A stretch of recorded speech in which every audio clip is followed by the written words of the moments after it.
Good evening, everyone. I'm Dr. Marty Ross, and this is another Conversations with Marty Ross MD tonight. This is a webinar that you create with your questions, and we explore together ways to improve your Lyme disease treatment. Usually I can answer most questions, but sometimes you all stump me, and sometimes your questions that you ask provide new ideas for me to take a look into that I even incorporate into my practice here. So don't be shy about asking anything. I'll see what I can do to help you look at whatever your question is. The way that these webinars work, you create them with your questions. And the way that that happens is you write your questions to me over there in the chat box over on the right-hand side of the screen, okay? I will try to take as many questions as I can over the course of an hour and a half, but sometimes I'm not able to get through all of them, as I think you can probably understand. This is the last webinar for December, the last webinar of 2017. I won't be doing this next week. I may even take the week off after that too, but I'll look at that and figure that out in the next day. I am creating a recording of the webinar though, so you can take another look at this webinar tomorrow if you want to, or whenever you want to. And so tomorrow morning, somewhere around about 6:30 in the morning, Seattle time, I'll send out an email to everyone that participated tonight or signed up for tonight's webinar. So look for that around 6 to 6:30 in the morning, Seattle time, okay? During the webinar tonight, I'm gonna wind up doing some screen sharing, so you may see parts of my computer and articles from the Treat Lyme book I'll show you that I have written describing some of the issues you may raise with me. And I'll also probably take a look over at the supplement store so you can see what kind of supplements I carry there. If you're wondering what brand of whatever it is that I recommend, I'll show you where you can take a look at that later too. One other business keeping thing, sometimes in the middle of these webinars, my two dogs start hopping around back there. So if you see something that's black and white go flashing across, it happens to be one of my two Babesia dogs. And no, they're not cats. I got asked in one of the webinars whether they're cats. They are not. They're proud Babesias. So you may see them move around a little bit too. All right. So I see a lot of familiar names on my message board here, but I see a lot of new names tonight too. So I'm glad to see that. And so let's see what we can do. So I'm going to go ahead and post the first question. I will read the question, even though those of you that are participating live tonight can see those questions. Sometimes in the recorded version, they don't display that well. So I'm going to go ahead and read those questions as well too. So bear with me as I do that, okay? All right. So let's see. Happy everything to your family, Dr. Marty. Thank you, Jackie. And wishing a Lyme-free 2018 to all. Definitely, I agree with that. See, I have two basic Lyme questions, please. After 2 ticks and 20 plus years of many health problems, my MD 4 years ago gave me a traditional Western blot. My CD57 was 0.5%, 2 to 17 is suggested, and 9 microliters, suggested range 6 to 360. 1 year later, IGeneX 18 positive, your band 18 was positive, and the 31 was positive. And I think there's more to your question here, Jackie. So let me just keep seeing if I can find it. 34 positive, 39 positive, 41, 58, 83, 91. Indeterminate. Is there anything to learn aside from positive Lyme diagnosis, such as strains, co-infections, areas afflicted? I know it's insane, but I keep putting off treatment. Last spring, I had another tick. 4 weeks later, I took 6 weeks of doxy to combat new and worsening symptoms. Second question. As long as I can recall years with undiagnosed Lyme and symptoms of slow thyroid, my temperature was low to mid 97s. Since doxy, my temperature is in the 98s. What does this mean? Since diagnosis 4 years ago, I noticed daily afternoon, evening of 99 to 99.5. I still have this and many symptoms. Okay, so there's two big questions here. Let me try to see if I can kind of break down the first question. So Jackie has shown us 2 tests. Okay, so she showed us a CD57 test and then a Western blot test results. Okay, so CD57 is a type of white blood cell that will be low when you have chronic Lyme.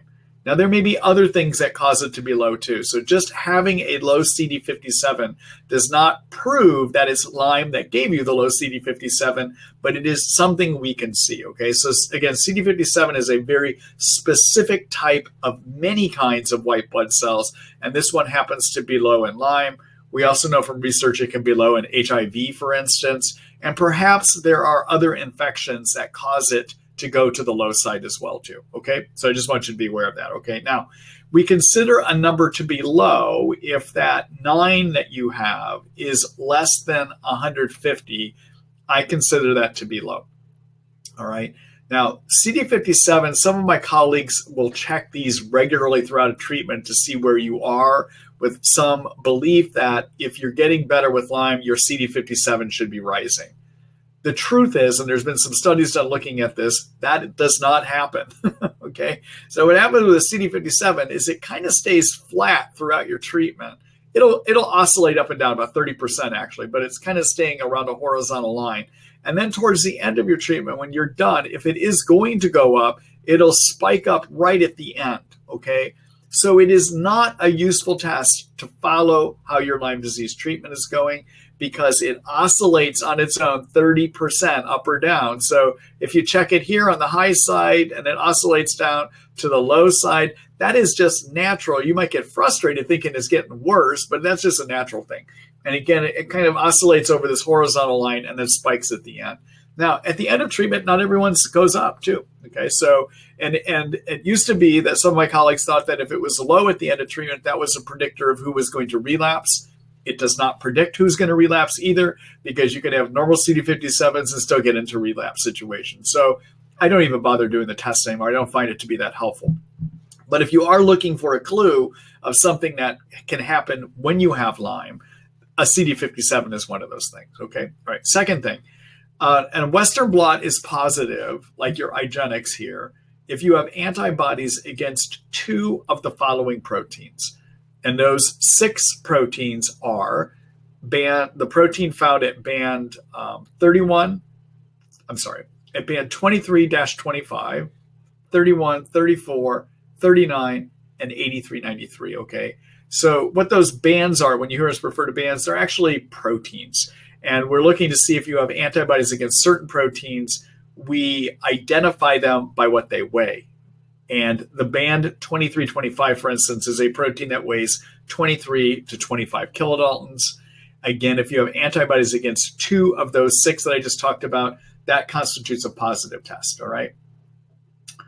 Let me go here. Okay, now, is there any way to tell from the pattern of what's positive as to what strain the germ is or how strong the germ is? No. There's no relationship to that at all. I think that was partly what your question is, or at least that's what I'm interpreting your question to be, okay? So I hope I just answered 2 things about that for you. Okay, now, why did your temperature get better with doxycycline? It's hard to say. It may be that maybe after doing the doxycycline, your germ got more active. There's always a risk in using antibiotics that we trigger a more virulent strain of the germ. And maybe your immune system is working stronger against it, okay? Or maybe your thyroid's doing better now that you killed some Lyme germs and knocked it down. Could be either way. It's hard to say just based on that isolated question. I would need to ask you a lot more things to help figure that one out, okay? All right. So thanks for that question. For those of you that want to know more about how do you interpret a Western blot, or how do you wind up using a Western blot, let me do a quick screen share here so I can show you where you can take a look at a Western blot that I actually walk you through how to do the interpretation. And this is based on an old, the way that IGeneX used to read. Thank you for your question too, by the way. All right, so this is the Treat Lyme book. Many of you know it as being at treatlyme.net. This is the introductory page. This is where you can come to learn about the book and why you might want to purchase it, to look at all the resources I have here, okay? All right, so purchasing it, everyone, means that you get to read it online. It is only available online. I do not have a hardcover of it, although I am thinking about seeing if we can work with a writer to help me turn some of this into a hardcover too. So let me go. So the way I've organized it is into chapters, okay? And in terms of looking at the Western blot, take a look at my chapter called Test. And then in terms of the Western blot, here it is. I have a video about how do you interpret the Western blot. Okay, so it's the Lyme Western blot the Western blot Lyme disease test, a Lyme bite. That's a video recording I have where I walk you through how do you interpret a Western blot. Okay. All right. There you go. Let me go back here.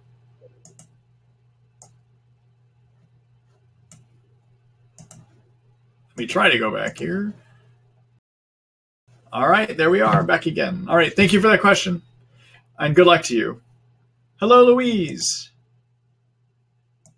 Let's see here. Good evening, Dr. Ross. How do you detect if viruses are part of the picture? And how do you treat long-term latent viruses? Okay, it's a good question. All right, so it's very common that we have viruses that live in us, and that even occurs in healthy people. Much like we cohabitate with germs, bacteria that live in our skin, we also have viruses that can live in us as well too. So the common viruses that are thought to cohabitate with us, live inside of us, even in healthy people, those are a virus called human herpes virus type 6, the monovirus, which is the Epstein-Barr virus, a virus called cytomegalovirus, something called parvovirus B19, sometimes the herpes viruses like the genital and oral herpes that people get can cohabitate in us as well too, okay? The question is, so if we were to pull 100 healthy people off the street, we would find elevated antibodies, IgG antibodies, the family of antibodies called IgG antibodies. We would find elevated antibodies in probably about 15 to 20% against one or more of those virus infections, okay? So what that means is just having elevated antibodies does not mean that those infections actually are bothering you. So many doctors will check to see, do you have viruses contributing to the illness? And they look at just the antibody levels. And if you have elevated antibodies, they say, aha, you must have a chronic virus infection making you sick. All right. But the truth is, even in healthy people, you have elevated antibodies. So you can't totally tell by looking at elevated antibodies if those viruses have gotten active and become part of the problem. Okay. So what happens in Lyme, from having Lyme infection in you, Lyme releases chemicals that suppress the immune system. In addition, from having Lyme in you, the immune system overproduces a group of chemicals called cytokines. I know many of you hear me talk about cytokines. Cytokines are good and bad, but in Lyme, they get made in too great of an amount, and they can suppress the immune system, okay? So all this immune system suppression can sometimes result in those viruses that just cohabitate, live in us, even in healthy people, can cause them to get active. And if they do get active, they can become part of the infection problem that you have, okay? They can be one of the things that adds to why you don't feel well. All right, my approach to dealing with the viruses is to not even look for them. I won't even go looking for them until maybe about 6 to 9 months into treatment. The reason I don't look for them at the beginning is my belief, and what I see in my practice is that if I treat Lyme, if I do things to get Lyme under control, that often the immune suppression caused by Lyme goes away, and then the immune system starts working better, okay? Now, that doesn't even just mean using antibiotics, herbal or prescription to kill Lyme. It also means having a person get sleep. So that lowers cytokines that can suppress the immune system. It means having people take an herb that supports their immune system, like ashwagandha, for instance, that supports the adrenals, which therefore supports the immune system. It means taking curcumin, which lowers cytokines, that helps the immune system work better, okay? All right? So those are the basic steps I'll do. Now, if we're about 6 to 9 months into treatment, we're not doing better, I might start looking for viruses. And I'll look at, I usually don't even do antibody measurements. What I do is I measure something called nagalase. So nagalase is a chemical, an enzyme, that is made by the covering of viruses. And if you have a lot of viral activity in you, you should have elevated nagalase levels, okay? So it's kind of a way of looking at the viral load. What is your virus load, all right? Remember, I said the antibody levels, you can't really tell by looking at antibody levels whether a germ has gotten active. So what I like to use is nagalase, because if you've got a lot of viruses, that means there's a lot growing in you. That means they're active, okay? Now, nagalase, there's one hitch to it. That is, if you get a nagalase level, Nagalase is also made by cancer cells, all right? So you've got to make sure that your doctor and you have looked at the idea, could you have cancer, which basically means doing a good history and talking to you to figure out, could there be cancer or not? Doing basic blood studies like looking at kidney liver function, getting a CBC, all right? Making sure that all those other things look good. And if they do, and you get back an elevated nagalase, then you can assume it probably is coming from viruses, okay? All right, now, what is elevated? Well, the lab that does it, first of all, is a lab out in New Jersey called Health Diagnostics. It's a special lab kit that needs to be ordered from them. Your doctor needs to sign off on the order form to have the nagalase done. And it usually returns in about 2 weeks. It used to return in 6 weeks. Now it comes back in about 2 weeks, okay? The lab says that anything under 95 is normal. What I have found is if a person has a 120 or higher, that I get benefit for treating for chronic viruses.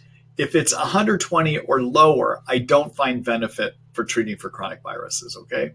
So about 6 to 9 months into treatment, if I've got somebody that's not doing better, I'm gonna come back, do a nagalase level, and see, do they have active chronic virus infection, okay? So what does nagalase do? Let me just explain that real quickly. So there's a type of white blood cell called a macrophage. And macrophages are used by the immune system to fight viruses, and they're also used to fight cancer.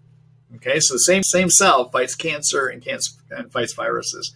The macrophage has to be activated, and it's activated by a chemical called GcMAF. The MAF stands for macrophage activating factor. Okay, now that chemical GcMAF has 2 sugar groups on it, and what nagalase does is it breaks off one of those sugar groups. And when it breaks off that sugar group, it makes it so the nagalase is no longer, the GcMAF is no longer active. So nagalase deactivates GcMAF, okay?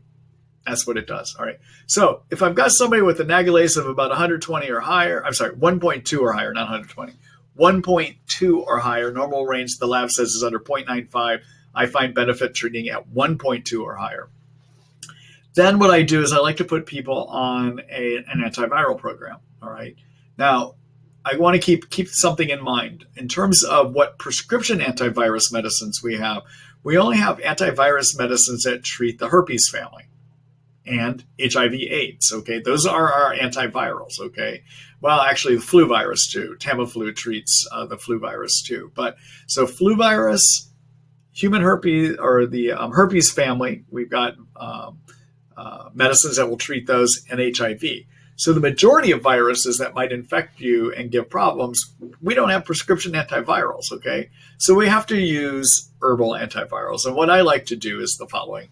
Number one, I like to get a person on olive leaf extract. Olive leaf extract helps raise white blood cells, it can kill bacteria, and it kills viruses, okay? And I usually will start at 500 milligrams 3 times a day. I'll do that for about a week. If a person hasn't had a Herx reaction, then I go up to 1,000 milligrams 3 times a day.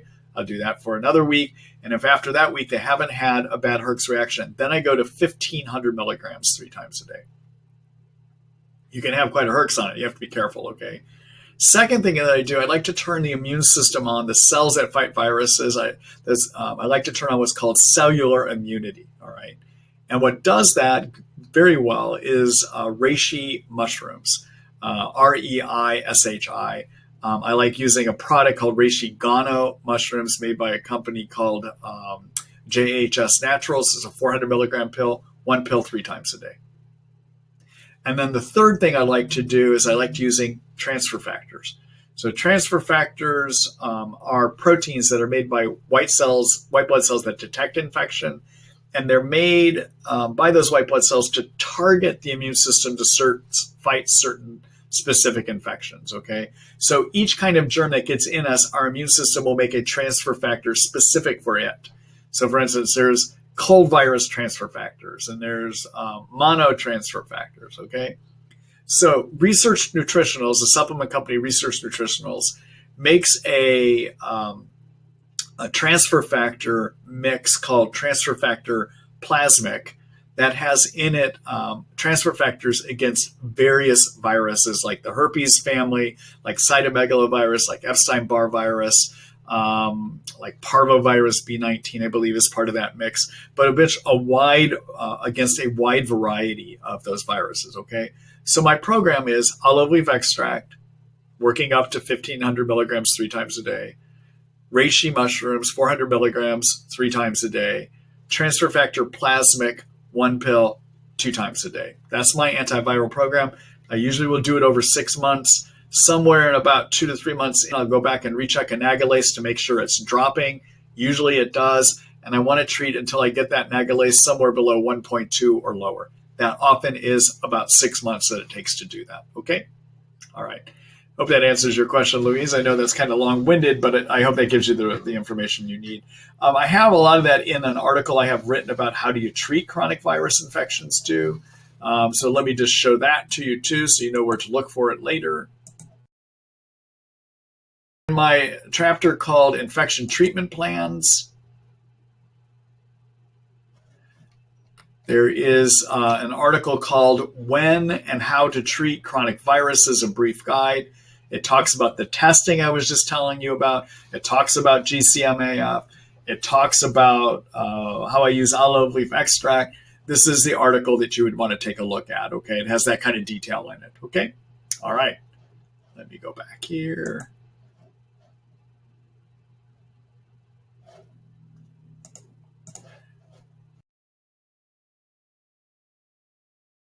Good luck to you.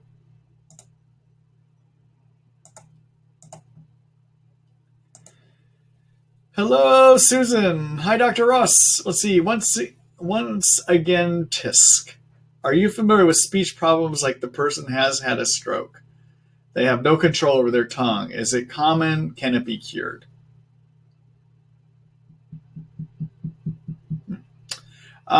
Yeah, I mean, I am familiar with speech problems people have with strokes. It's neurologic based. If you're asking in a person with Lyme, for instance, that has speech problems similar to like when a person has stroke, yes, that can get better. You need to treat the germs that give neurologic dysfunction. Usually that's going to be Lyme and or Bartonella, all right? And then the other thing I like people to do is get on a nerve repair program. In my nerve repair program, there's an article about it in the Treat Lyme book. You can take a look at that later, actually, but take a look at my nerve repair program. It involves using something called NT factor, glutathione, acetyl L-carnitine if you're a meat eater or don't eat red meat, I should say, and coenzyme Q10. But yes, there are things you can do. Let me show you where you can look at that article to get more information, okay?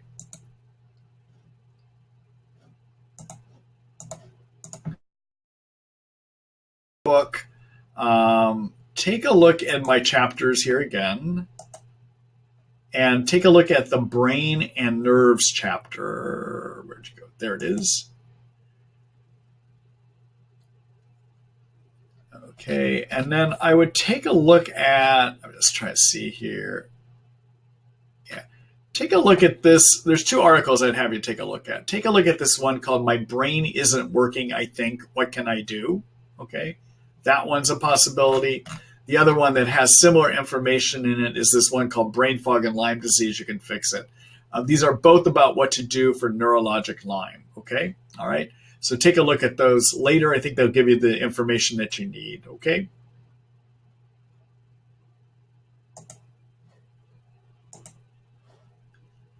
All right. Let's go back here.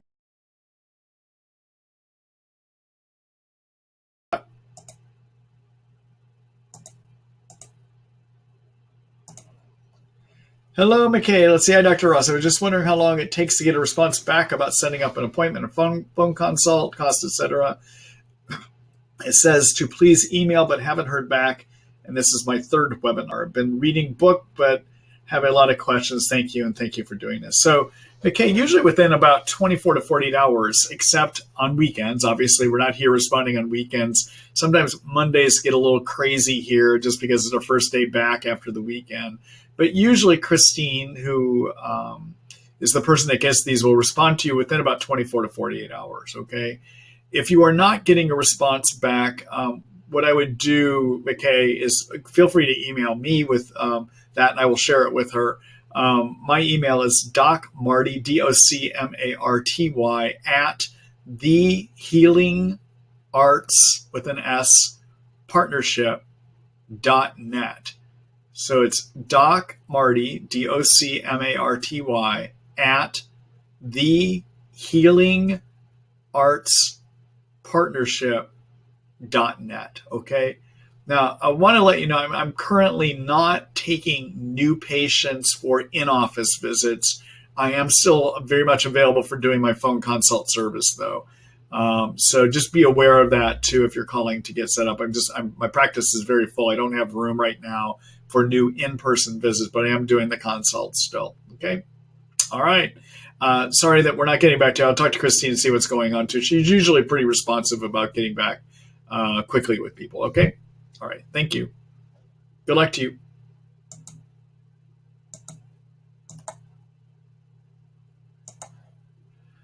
Hi, Kobe. Let's see. I have a symptom like I have wool socks on.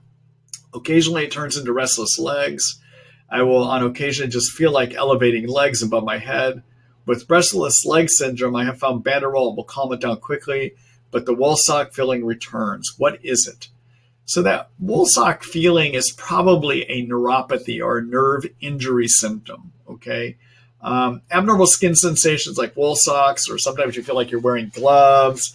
Sometimes it feels like things are scratching you, sometimes burning sensations, prickling, stabbing. Those are things, or skin feeling like on fire. Those are things that are signs of nerve injury, all right?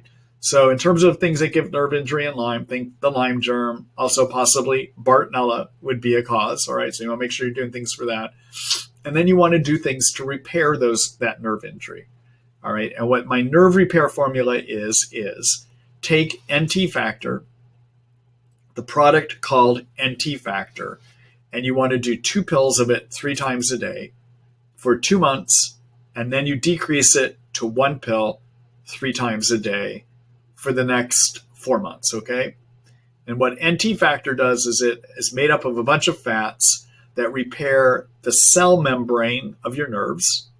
Okay, that's made up of a double layer fat, and if it gets injured from Lyme, nerves aren't going to function correctly, okay? The second thing that NT factor does is it repairs the mitochondria energy factories that are found in every one of our cells. And those mitochondria, there's about 300 to 400 per cell, and they generate the energy that nerves need to heal, okay? So if the nerve is injured, it needs that energy. Now, as a result of having chronic infection, our bodies, our immune systems will produce too many oxidizing agents, and those oxidizing agents can damage the nerve cell membrane, but they also can damage the fat membrane that makes up your mitochondria. Your mitochondria are the power factories, and if they're not functioning correctly, you're going to have low energy, you're not going to have enough energy to heal, okay? Now, what that healthy fat covering is supposed to do in a mitochondria is it's supposed to allow for the transport of sugar and fat to the inside of the mitochondria, where they can be burned into cell fuel through a bunch of chemical reactions that produce a cell fuel chemical called ATP. All right. Now, you need a healthy covering to get the sugar and fat to the inside. You also need a healthy covering because that healthy covering donates electrons into a lot of the chemical reactions. And if it's damaged, you don't get adequate electron transfer, and therefore you have sluggish chemical reactions, okay? That NT factor that I just told you about has had some studies done showing it improves thinking, okay? But it also has studies that show that after using it for about 2 months, there's average energy improvements of 40%. That's pretty good. Now, their studies were not done specifically on people with Lyme, but what I have found in my practice is that I get similar results like that in my patients with Lyme as well, too, okay? Second thing you want to do is get on glutathione. So glutathione is a very powerful antioxidant that is made in every one of our cells. It's made to repair damage. And if you've got nerve injury, it's very possible that as those nerves have been trying to repair themselves, they basically have emptied out their glutathione tank. All right, so you need to refill it. And you can do that by taking glutathione, a liposomal variety. Liposomal means it's microscopically wrapped in fat. And I'd like a product called Trifortify Orange or Trifortify Watermelon. Those are the flavors of it, okay? Glutathione is rich in sulfur, so you need to flavor it. Otherwise, it doesn't taste that good, okay? So the Trifortify is made by Research Nutritionals. have got good studies showing that they actually do result in elevated glutathione getting into your cells, all right? And you would want to do 5 milliliters, which is 1 teaspoon, 1 time a day. That helps fix damage from the inside of the nerves, okay? So NT factor is fixing the outside, plus your mitochondria covering, and then glutathione is fixing the damage from the inside, all right? Third thing you want to do is if you are not a meat eater, you need to take a supplement called carnitine. And I like an acetylated version or acetyl L-carnitine. The product I like for that is a product made by Thorne called Carnitil. All right. And what that does, carnitine is the transport vehicle in the fat membrane of the mitochondria that carries fat into it. Okay. Vegetarians do not get enough carnitine.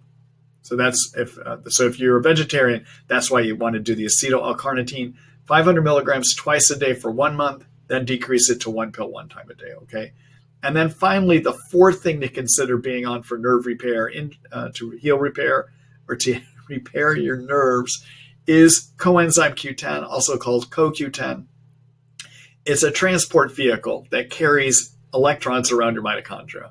400 milligrams 2 times a day. Okay, that's the program I use for nerve injury repair. That is also the program of nerve repair I'll do for people with tongue injury or speaking problems like the previous question was about. That is a repair program I'll do for people with severe cognitive impairment. Those are the 4 things I'll have the person do, okay? All right, so where can you read more about this? Well, let me just do a quick screen share on that.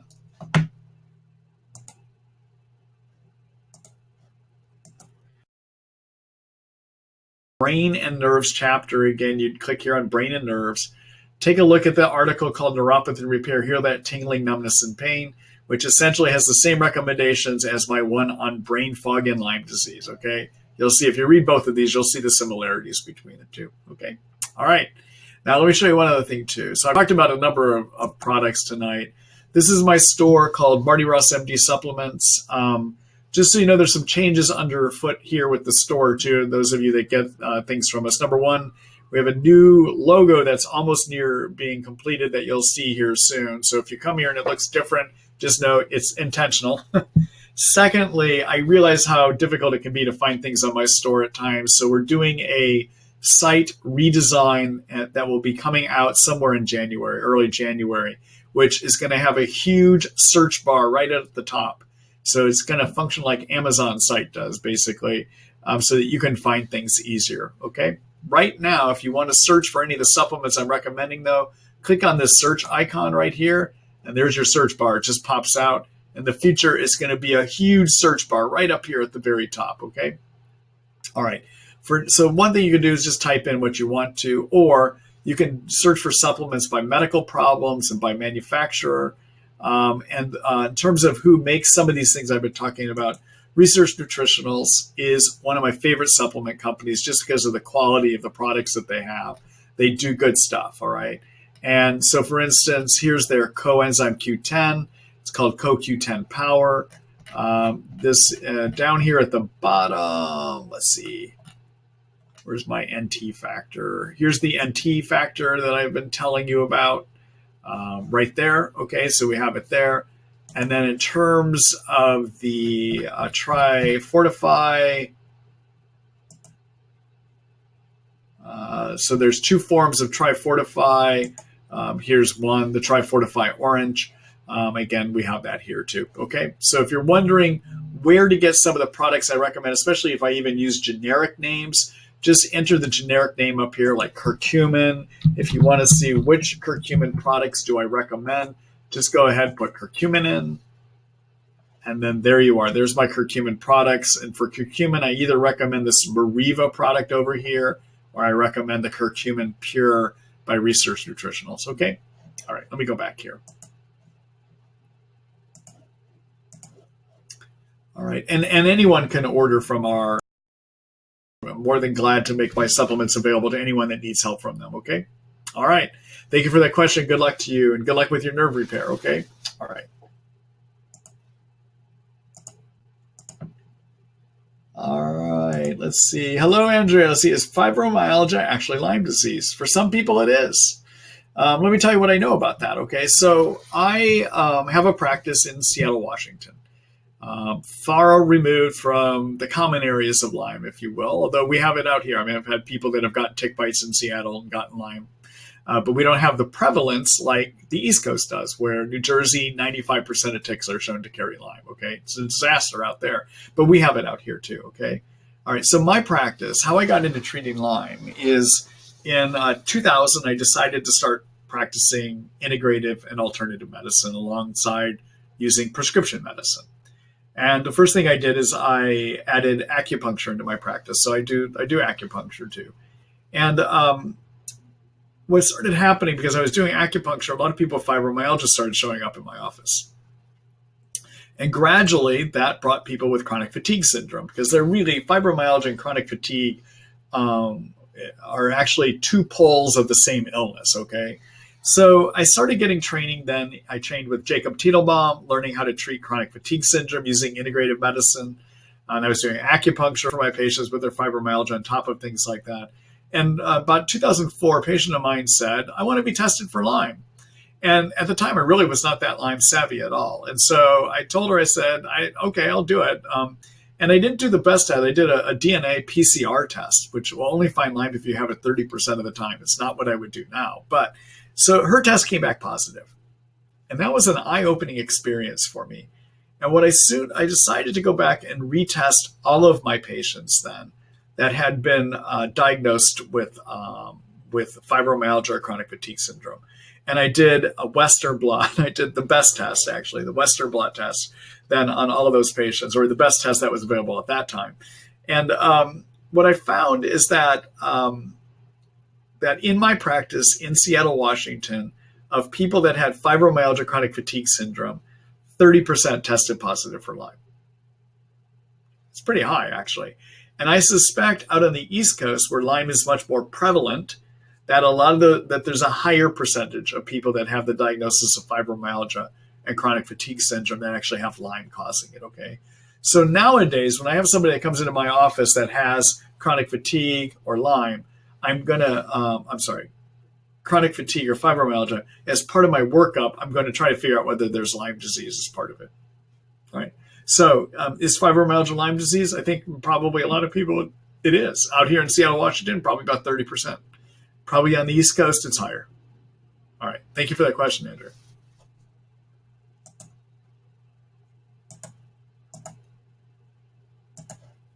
Hello, Matthew. Say, hey, Dr. Ross. Thanks for doing these webinars. You're welcome. I'm being treated for chronic Bartonellosis. I have chronic pain in my face, and I believe is neural in nature. What recommendations do you have to treat it? Also, how does it feel to get better from Bartonella? It feels great to get better from Bartonella, but can you get better from Bartonella? The answer is yes. I find that in terms of getting over Bartonella, the best treatments involve at least 2 prescription antibiotics. Sometimes if you're not recovering, you need 3 prescription antibiotics, okay?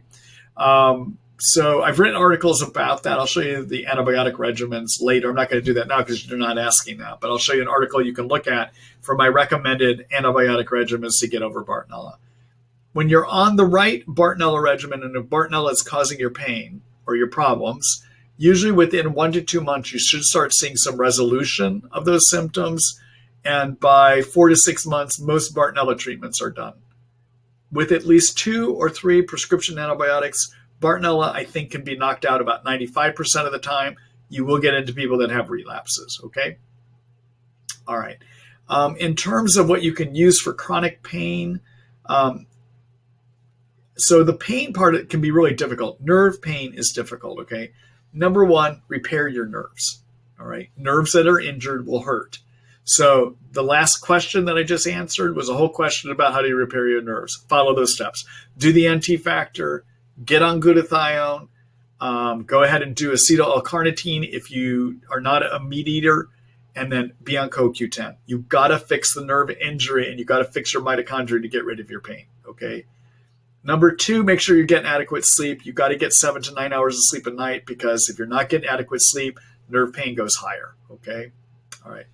The next thing I like to do for nerve pain is I like to get people on either an anti-seizure medicine or an antidepressant medicine. And what those do is they change the chemical transmission of pain along the nerves to help limit it. The gabapentin is one of those that you could use. And that's an anti-seizure medicine. Other ones are Lyrica or gabapentin. You can also use those along with, or you can use alone, certain antidepressant medicines. And the ones that seem to work really well for nerve pain are nortriptyline or desipramine, can be ones that are useful for nerve pain. Some of my colleagues will use amitriptyline. I tend not to because it's a very sedating antidepressant medicine. I don't like it, okay? Now keep in mind when you're using some of these antidepressant medicines for nerve pain, you actually can use them at much lower doses than you might for depression treatment, okay? And you can do combinations of your seizure medicines, and you can do combinations of the antidepressant medicines, all right? And if all else fails, there's narcotics, although these days it's really hard to get narcotics given what's happened in this country in terms of opiate addictions. It's just hard. Out here in Washington State, it's becoming really hard to even prescribe this stuff because of restrictions that are coming down through our legislative system out here, okay? Last thing you might want to consider, which is easy to do here in Washington State because we happen to have a good law regarding this, is medical marijuana can be really good for nerve pain. And if you're going to do medical marijuana, try to find, if you are in a medicinal marijuana state, you probably can find products that are rich in something called CBD oil. CBD comes from the green parts of the plant versus the bud of the plant, which people use recreationally, that gives you the high. That's rich in THC. See if you can work predominantly with CBD to control your nerve pain because you tend not to get the high feelings from it, okay? However, for some people's pain, they do need a THC component added in. If you are in a medical marijuana state, if you go in and say, I want something for nerve pain that's rich in CBD, they'll be glad to show you what their best products are, okay? And often those people work in those dispensaries know what's going to work best for you. But I would consider CBD, and if that's not working well enough, some CBD with THC. Okay, that's from your medical marijuana, all right? All right, good luck to you.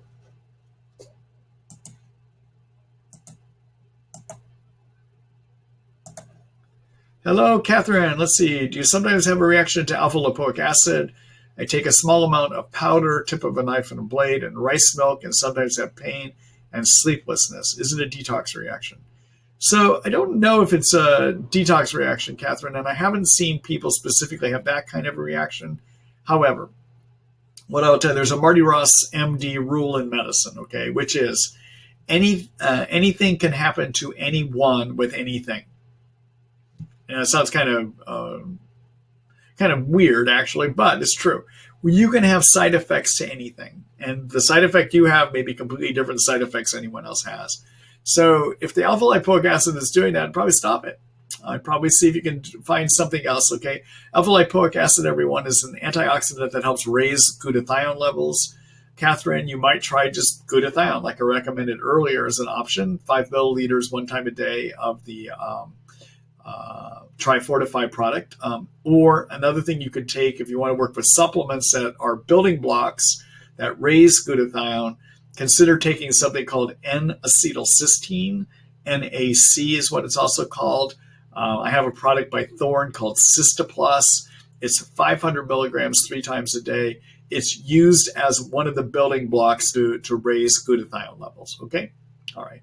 Good luck to you, Catherine. Thank you for that question.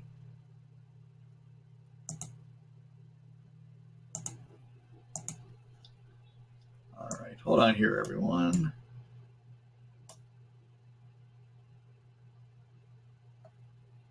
Oh, I forgot to do a screen share here earlier about the Bartonella question. Let me do a quick screen share. Okay, so pain and being caused by Bartonella. And so in terms of treatments for Bartonella, take a look at my chapters under the infection treatment plans. Take a look at the article called Kills Bartonella, a brief guide, okay? That'll give you the various antibiotic combinations that I find to be helpful for treating Bartonella.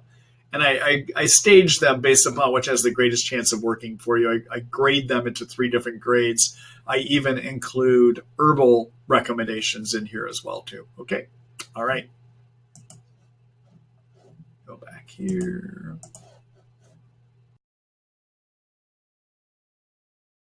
Let's see here. Oops, I guess Vicky is my next question.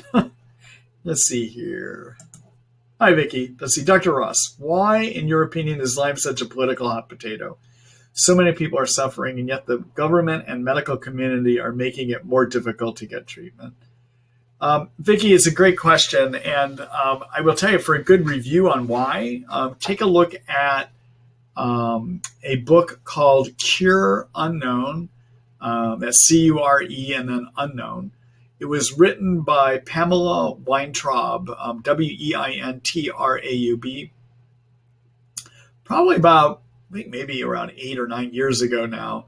But Pamela used to be executive editor, I believe, for Discover magazine, one of the science magazines, but I believe Discover magazine. She's had Lyme herself too, but she went in and created a book about why are we the place that we are, which 8 years ago is still where we are now with the Lyme wars. And she did a great job of looking at the politics behind that, okay? But there's basically, there's just a lot of, unfortunately, the first people that came on, discovered Lyme have very strong opinions, believing it's easily cured with 1 month of antibiotics. And they have held to those extreme biases for the last decades, and basically have co-opted most of the medical community into their viewpoint, to the point that their science is probably strongly biased by their own opinions, resulting in bad findings even of their science. And also when they sit on guidelines committees, they're so biased that they refuse to look at the science of the other side. So we got a lot of people that were the supposed original authorities on this that have put blinders on or willing not to look a different direction, okay? And so anyhow, I think that Pamela does a great job of looking at the issues behind that. So take a look at that book, okay? All right. Thank you, Vicky.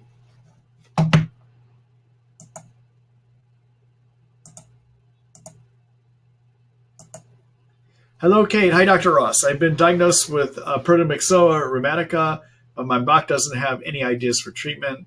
Does this need treatment, and what do you suggest? Okay. So I am not a believer in Proteomics. So just so you know, but let me explain why, okay? So this idea of this infection called Proteomics was hatched by Dr. Fry. And Dr. Fry's got a nice lab that he can use to help figure out if he thinks that you have this organism by looking at microscope slides, etc. And supposedly people get better when he treats it. But if you look at what his treatments are for treating Proteomics, they basically are a blend of Lyme, Bart, and Babesia treatments. All right. So basically, the reason I think people get better when he was treating Proteomics is he was treating their Lyme, Bart, and their Babesia. I think it's actually not a real infection. I think it is something he sees, but I think it is a germ that just lives in people. I think it probably is found in healthy people as well, too. And so I don't focus on it. My treatments are focused on treating Lyme and the major co-infections, which I would call Lyme, Babesia, Bartonella, Ehrlichia, Anaplasma. Occasionally, I will throw in treatments for chronic virus infections. I know some of my colleagues also will focus on chlamydia pneumoniae, mycoplasma pneumoniae. Keep in mind, those are common bacteria infections of even in healthy people. And so I don't think that those are the underlying problem. We can find antibodies against it, but it doesn't mean they're active.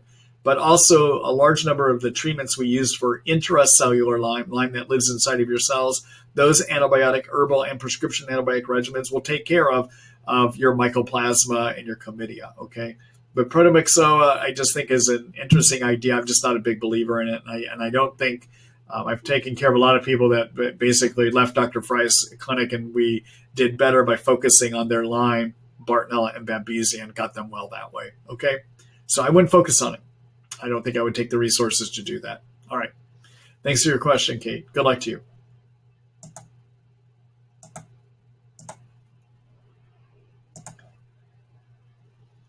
Let's see. Hello, Susan. Plus, talk about Lyme carditis. The cardiologist won't accept my heart attack as anything other than autocardiomyopathy since there was no cholesterol or valve damage. It has been a year and a half since my heart attack. They know everything is wrong and I am not getting any better. I think there's another part here.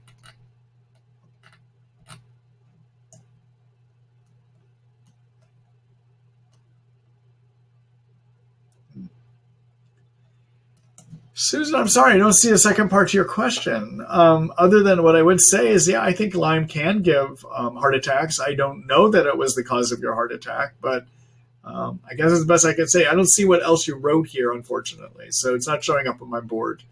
All right, thank you. Good luck to you.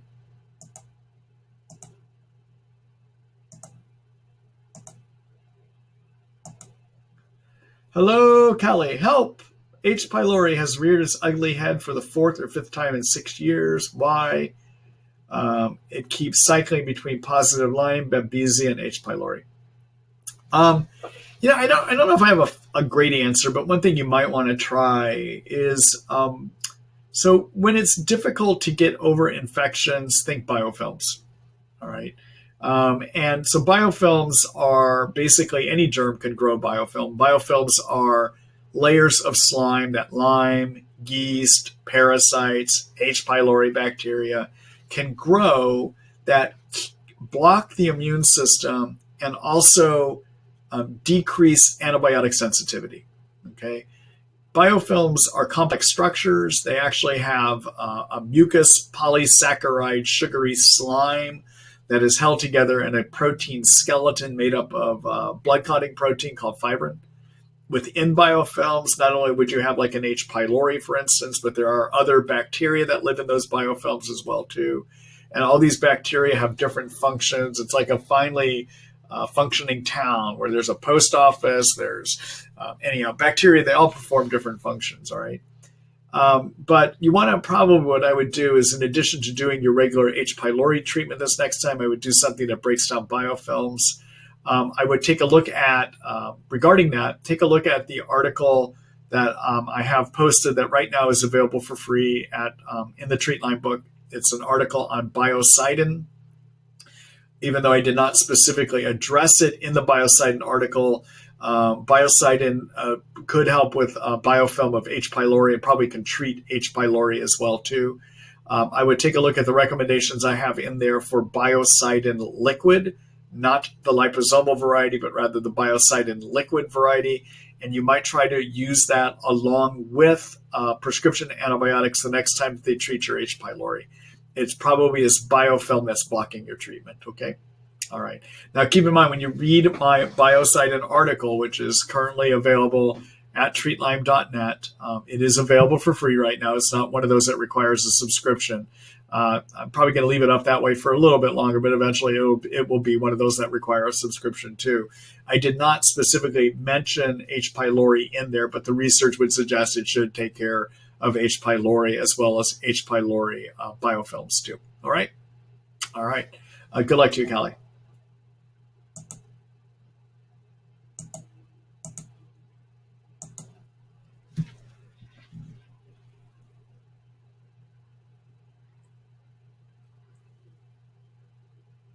Hello, Kate. Let's see. One more. I didn't hear an answer to last time. If you have MARCoNS but no signs of mold in the home, work, is that possible? Yes. So I don't really treat MARCoNS that much anymore because I don't find it useful. All right, so let's talk about MARCoNS. So MARCoNS stands for methicillin resistant coagulase negative staph. That's a mouthful. Staph means it's a bacteria infection, okay? And this is a certain type of bacteria infection that can colonize or live in your nasal passages. Dr. Richie Shoemaker, who is the guru of mold toxicity, basically says that if you treat mold toxicity and a person does not get better by binding up their toxins and pulling them out, that there must be something else that's inflaming them. And one of the ideas he has is that they actually have colonization of this MARCoNS up here in the nose passages, and that it's hidden there below biofilms where the immune system can't get at it, but it leads to ongoing inflammation within the body, leading to cytokine overproduction, for instance, okay?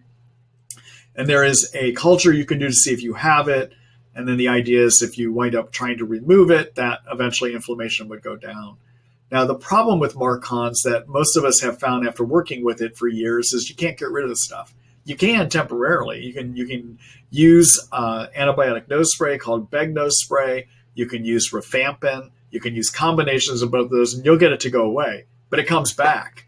So I just do not find it's possible to get rid of it, okay?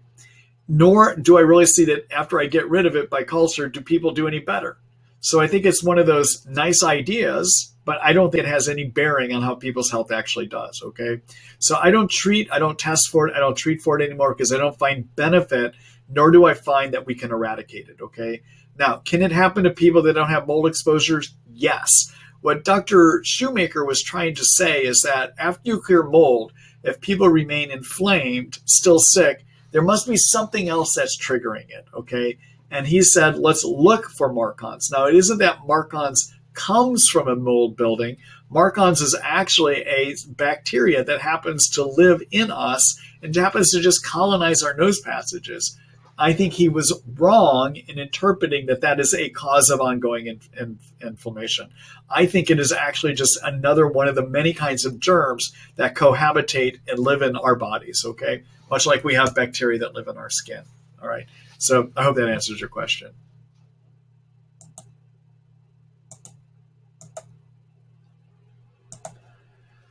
Hello, Haley. Let's see. Hi, doctor. I have Lyme, Bart, and Babesia. I have been treating over a year with pulsed antibiotics and herbs, but not making much progress. It seems like the Babesia is very strong and may be hindering my progress. I was recently given a short course of clindamycin and responded well to it, as I think it was hitting the Babesia and Lyme. Should I rather at this stage take clindamycin without a break as opposed to pulsing a variety of Lyme antibiotics? How does one prevent resistance to it when taking it for ongoing for a longer time? And can it be taken combined with a Babesia herb like Cryptolepis? There's a third part here. You're asking, can it be taken in addition along with Cryptolepis instead of quinine to minimize the side effects of quinine? Thanks so much. Okay, so first of all, I know a number of my colleagues pulse antibiotics for Lyme, they pulse them for Bartonella, and they pulse them for Babesia. For Lyme, I think it can be a good idea. For Bartonella and for Babesia, I think it's a horrible idea. And I wish they would stop doing it because I take care of many people that fail those kind of treatments, okay? Here's what the issue is. Lyme is okay to pulse. And the reason Lyme is okay to pulse is that the germ grows really slowly. By some estimates, it replicates every 4 weeks, for instance, okay? So on the days that you're not taking it, like if you're doing a 4-day on, 3-day off regimen, or even an every other day regimen, however your doctors have decided to pulse it, on the days you're not pulsing Lyme, it's not rapidly growing back, okay? Also, for Lyme, there's good evidence that shows that when we use antibiotics continuously, that some of those germs may turn, some of the spirochetes and some of the cyst form of Lyme. Remember, Lyme lives you in 3 forms, okay? It lives as a spirochete, corkscrew-looking thing, lives in intracellularly, and it lives in cyst forms. That when you use antibiotics regularly, it is possible that some of those spirochetes and some of those cysts will convert into what's called a persister cell, which is a form of the germ that just slows its metabolism way down, goes into hibernation, and ignores the antibiotics, okay? Pulsing is a way, when you stop those antibiotics, those germs can wake back up and become more responsive to antibiotics then, all right? So the idea of pulsing can make some sense for some people with Lyme. Now, when I do it for Lyme, it doesn't always work, all right? So even though in theory it should work, it doesn't, all right? But it's a way of dealing with persister Lyme. And those periods when you're not on antibiotics, it does come back fast, okay? All right. On the other hand, Bartonella replicates every 24 hours. So that means in the period of time that you were not taking it, that one day you were off, or the 3 or 4 days that you were off, guess what happened? It all grew back. Same thing happens with Babesia. it all grows back. So I don't get that my colleagues want to pulse those antibiotics. It doesn't make any sense to me when you're treating Bartonella or Babesia. I would try to see if you can get your physician to treat you continuously with your Bart and your Babesia antibiotics, okay? I find it best to treat continuously to get rid of Babesia for at least 4 to 5 months. I find it best to treat Bartonella by continuously using antibiotics for 4 to 6 months, all right? So I think your problem is they're pulsing, and that is just, I think, in my opinion, it is a ridiculous way to go after Bartonella and Babesia, all right? Now back to your question about clindamycin. Clindamycin and quinine can be a very good old-time treatment for malaria that can work quite well for Babesia, but it should be used continuously. The problem, though, is the quinine component is extremely, extremely neurotoxic, okay? And an alternative that you might want to consider to the quinine part of that is to use Plaquenil. Plaquenil is a quinine derivative, right? So it's not quinine, but it's like quinine. And you tend not to get into all the neurotoxicity like muffled hearing or loss of nerve function that you can from the quinine. And if you're going to use that as part of a clindamycin Plaquenil regimen, I would do it as clindamycin, usually 300 milligrams, 2 pills twice a day, coupled with Plaquenil, 200 milligrams twice a day. Okay, all right. And then Haley, let me just show you. I'm going to do a quick screen share here.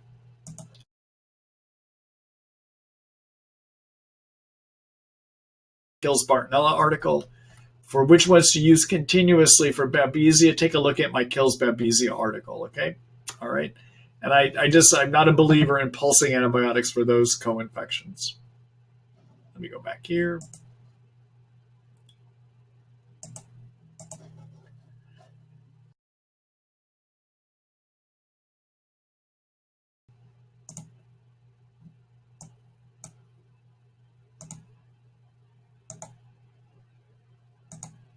Bear with me, everyone.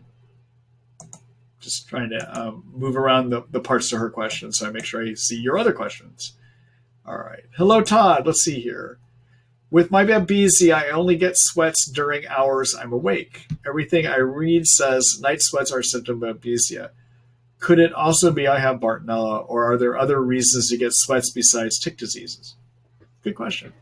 All right. So typically, night sweats means Babesia. And typically, day sweats can mean Bartonella, all right? But you have to look also at the other symptoms. So just if you have night sweats does not mean you have Babesia. I want to make sure that if I decide to treat somebody for Babesia, that I'm seeing other symptoms that also suggest Babesia too.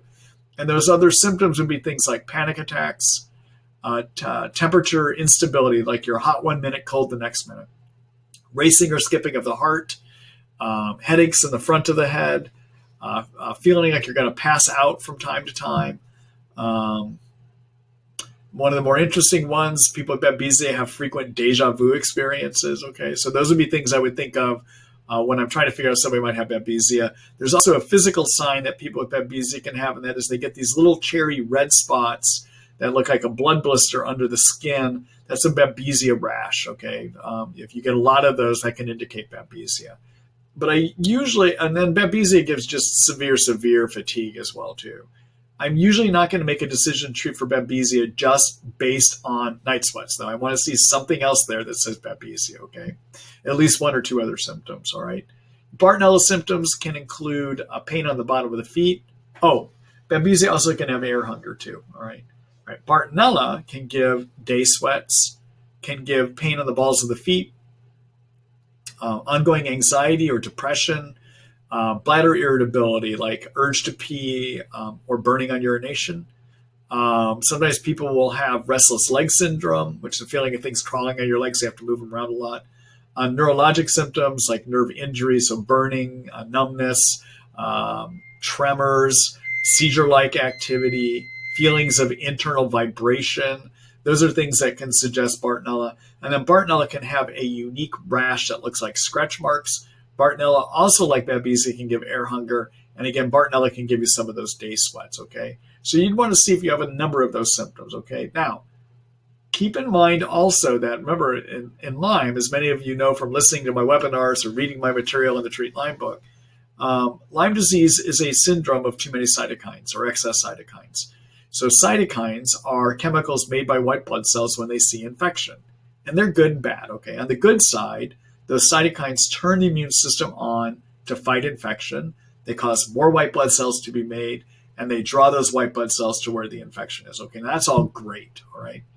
But in Lyme and in some other infections that are hard for the body to deal with, the immune system doesn't do a good job, and it tries harder and harder, and eventually it makes too many cytokines. And it's too many cytokines that give you most of your symptoms. One of the symptoms of cytokine excess can be sweats, all right? Think about when you get the flu. The reason you have symptoms of flu is actually cytokines get made by the white blood cells. So flu symptoms are cytokine symptoms, okay? And think about when you get the flu, you have sweating, all right?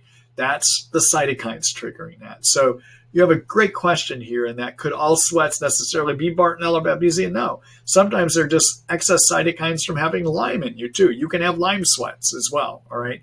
So to figure out if you have Bartonella or to figure out if you have Babesia, look to see if you have a number of those symptoms that I call Bartonella or Babesia symptoms. Also keep in mind regarding testing for Bartonella Babesia, as many of you know, it's not reliable. Bartonella testing is not reliable because we have an estimated 30 strains of Bartonella. We can only test well for 2.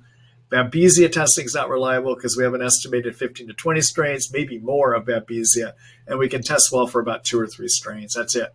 So you've got to make your decisions to treat those co-infections based on what the symptoms tell you. Okay? All right. Thank you for that question, Todd. Good luck to you.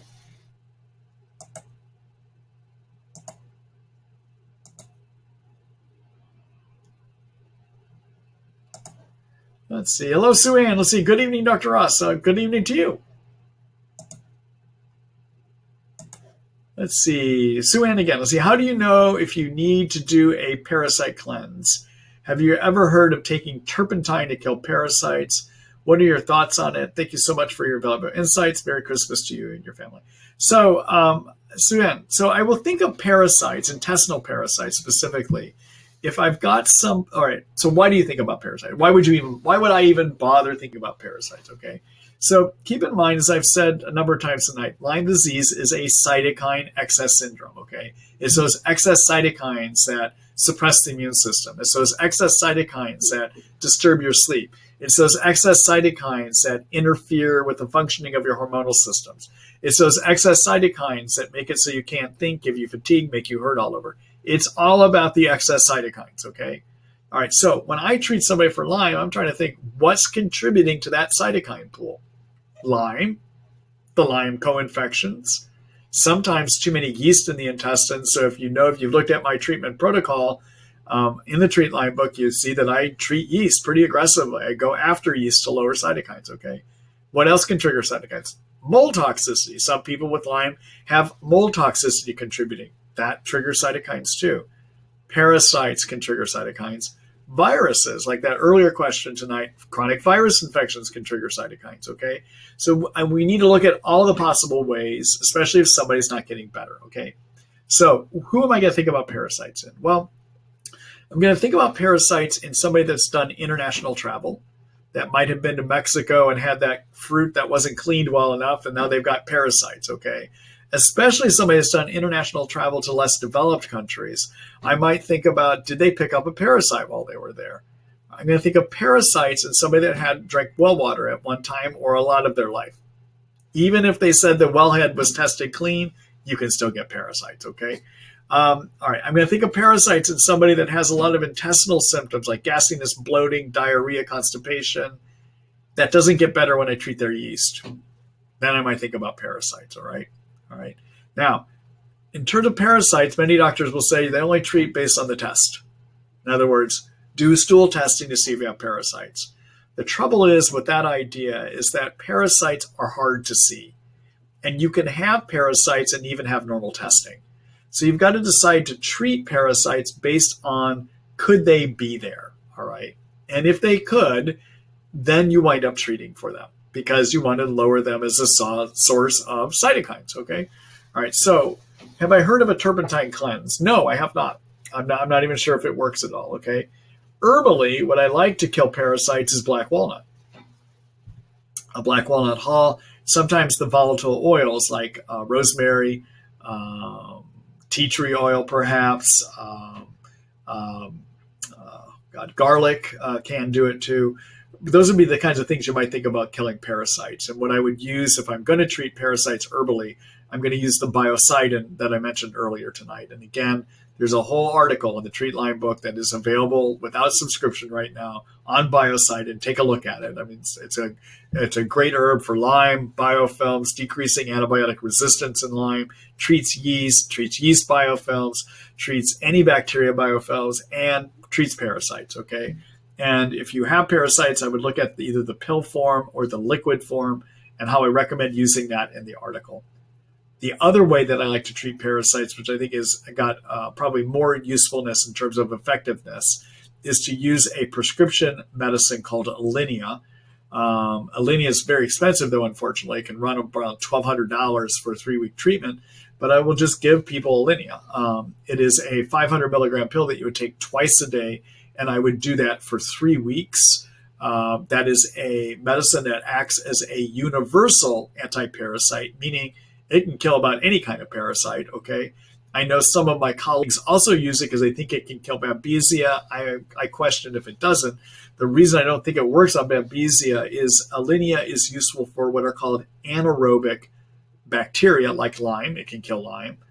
Anaerobic parasites, all right? Anaerobic means they don't require oxygen. Babesia lives in your red blood cells. Guess what it likes to live on? Oxygen. Your red blood cells are full of oxygen, okay? So I don't think it's a useful drug to be using for Babesia parasites, okay? But in terms of treating intestinal parasites, it's a great drug. It can treat a broad variety of parasites, okay? And that's what my approach would be, all right? So if you have a lot of risk factors, like I mentioned earlier, consider treating it. If you are going to treat, either consider about 2 months of biocidin or doing about 3 weeks of, you actually might need to do about 2 or 3 months of biocidin, or do the Alinea that I just talked about. And no, I'm not familiar with the turpentine cleanse, all right? All right. Good luck to you. Thank you for your question.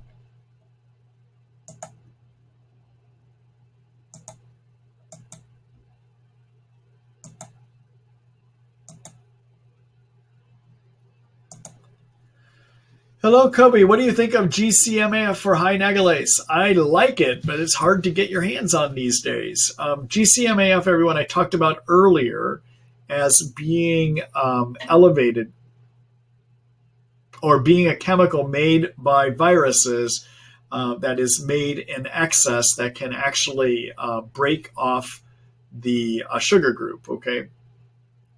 The trouble is, I'm blanking here.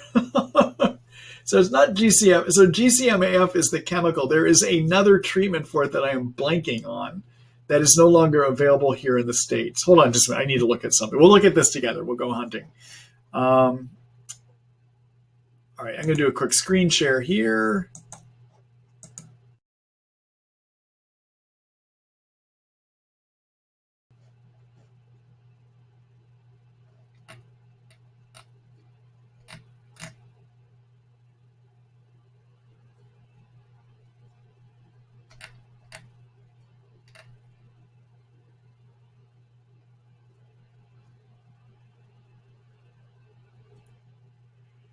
Oh, I'm sorry. Okay, yes. Let me go back. I see what I was doing. All right, let me go back here. I had to remind myself here for me. Okay, so as I said earlier tonight, viruses make nagalase, the enzyme that breaks sugar group off the GcMAF, and it's GcMAF that can actually activate macrophages to fight viruses, okay? All right. Now, the problem is the GcMAF was available to us, coming to us kind of through the back door, through the mail system from Europe. And earlier this year, the Food and Drug Administration did a big crackdown on GcMAF shipments. It used to be something you could either do as injections under the skin or you could do it as a nose spray. You can still get it, I believe, as a suppository or a probiotic. But because of the negative sentiment by the FDA, I'm not recommending it anymore, just because I want to keep my license and I don't want to be locked up, basically. They are claiming there's not enough valid scientific evidence for it to work. At one time, I did use it as an injection in my practice. I did find people had benefit, but I'm not going to recommend it right now just because of the negative political environment around that. Okay? And I'm sorry, but I just had a brain fart in terms of how I was supposed to remember Nagalase and GcMAF. So I apologize for having to look and remind myself of how that works. It's been a long day here. So anyhow, I hope that gives you some information.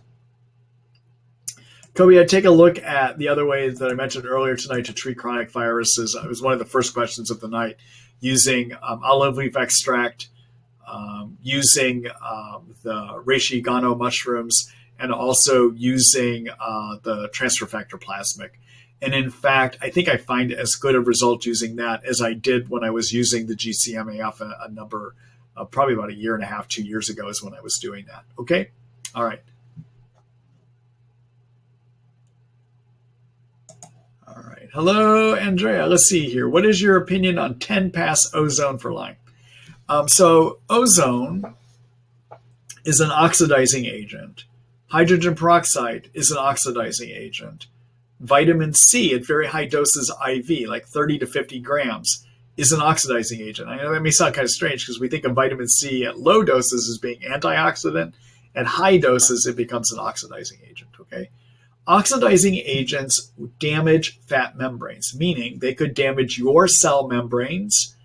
They damage the membranes of germ coverings, which is a fat membrane too. And as oxidizing agents, they can damage the DNA genetic material of germs too, okay? All right, so the way they kill is they damage the germs. Now, we as humans can be protected against the oxidizing effects of these oxidizing agents because we have systems that are rich in antioxidants, all right? And in fact, there's some science that would suggest that with oxidizing agents that our cells turn on and even create more antioxidants.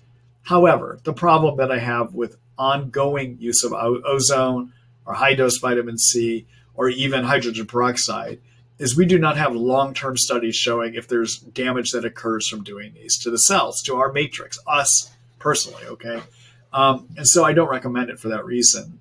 The other thing that I see with any of these ozone treatments and hydrogen peroxide and high-dose vitamin C is that a lot of people would get help temporarily, but it's not sustainable.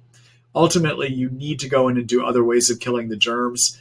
I find what I have seen is that it seems to help about 40% of the time, but I just don't look at it as a sustainable way of helping a person. And I also have questions about long-term safety, basically. Okay?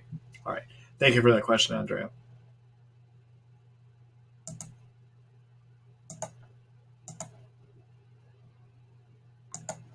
All right.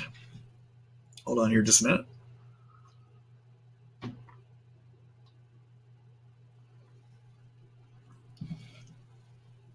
All right. Hi, Mary. Let's see. Thank you for taking the time to host these webinars during the time when you had been walking your dogs.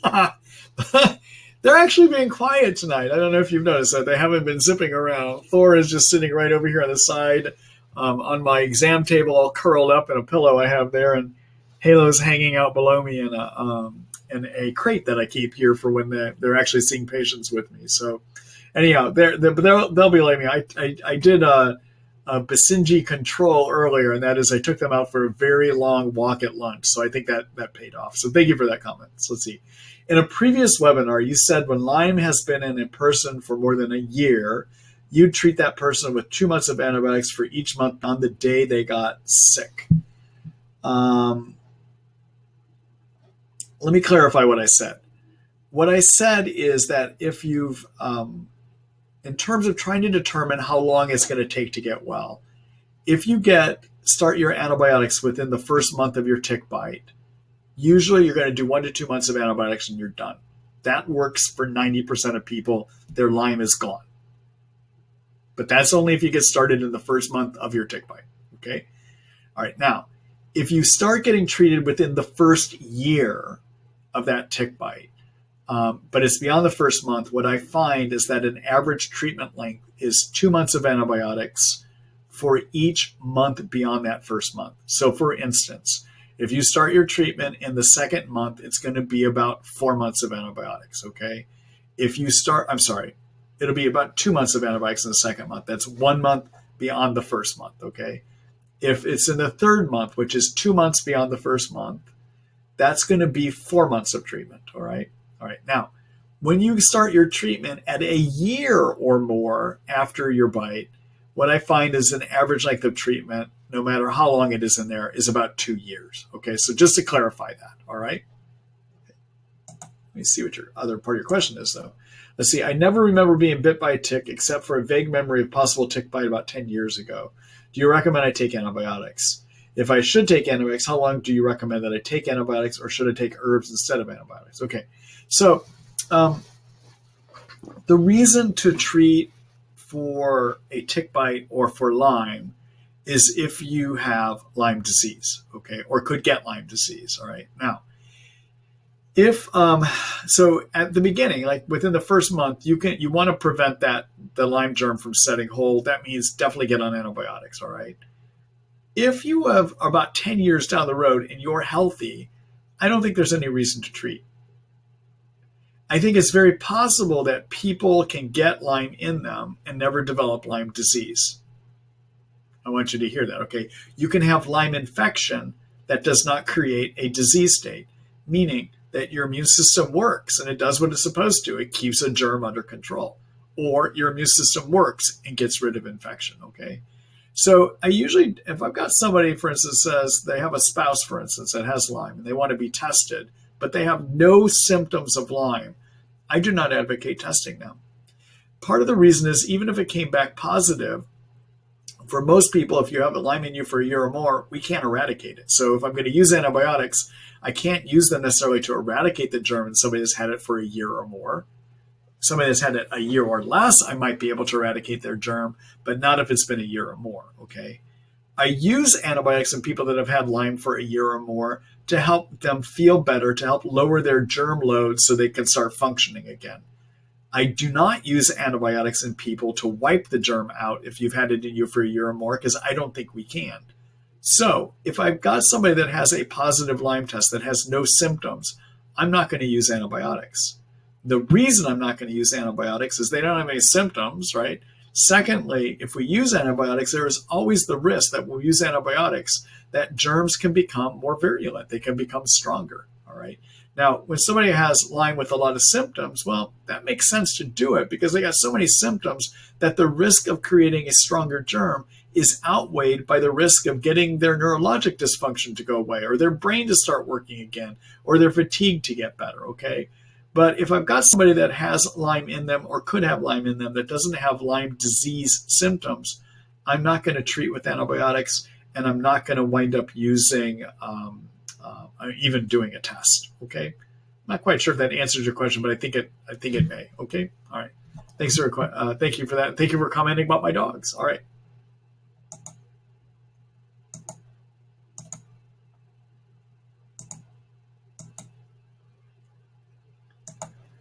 Hello, Anne. Let's see. Hi, Marty. I appreciate your smiley face there, by the way. I've been treating Lyme and co-infections with pulse antibiotics for 18 months. Currently taking Ceftin, Minicin, Rifampin, and Flagyl. I find days after I take Flagyl, it makes me very unwell, unable to walk more than a few steps due to chest pain. Is this Lyme or Babesia? Actually, I probably think it's a side effect of the Flagyl. I probably wouldn't do it. So this Rifampin that you're using can treat cyst Lyme, and Flagyl can treat cyst Lyme. You don't need to be on 2 cyst busters. So I would probably get rid of the Flagyl. You may just be having side effect problems from that, okay? All right, good luck to you.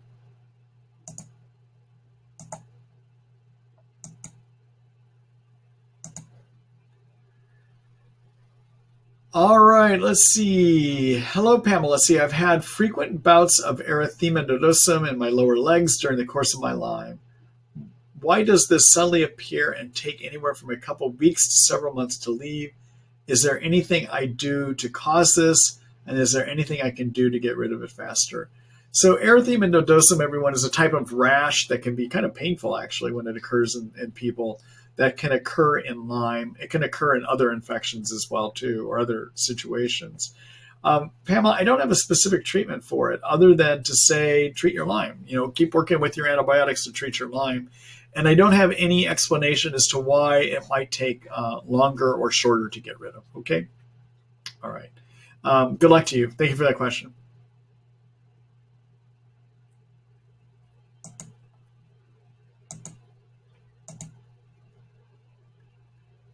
Let's see. Let me take this one question.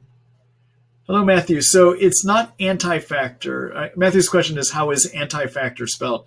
It's NT factor, which is the letter N and the letter T. NT factor, okay? Excuse me. It's called NT Factor Energy, and it's made by a company called Research Nutritionals, all right? All right. Good luck to you.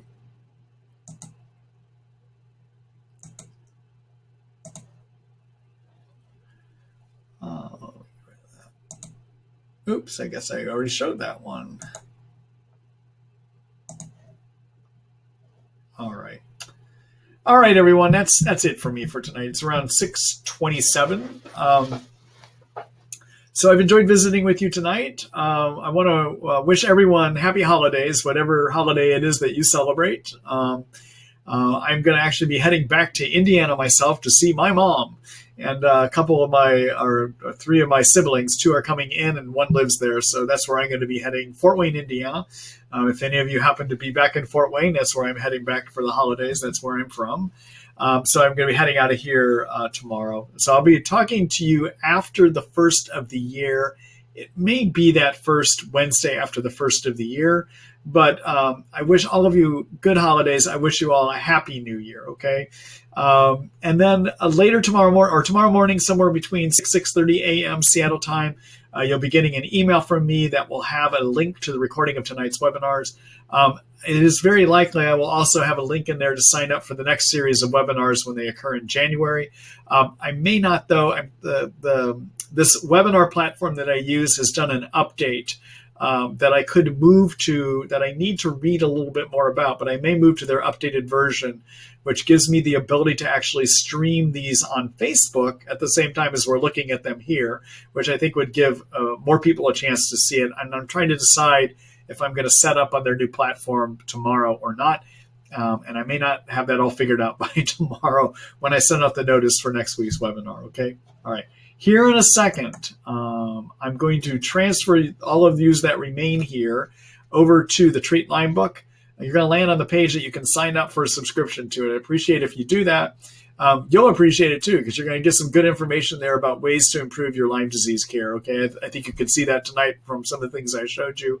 Keep in mind when you subscribe, you're also supporting the work I do in these webinars too. All right, so I appreciate if you would do that, and see you after the first of the year. Good night, everyone.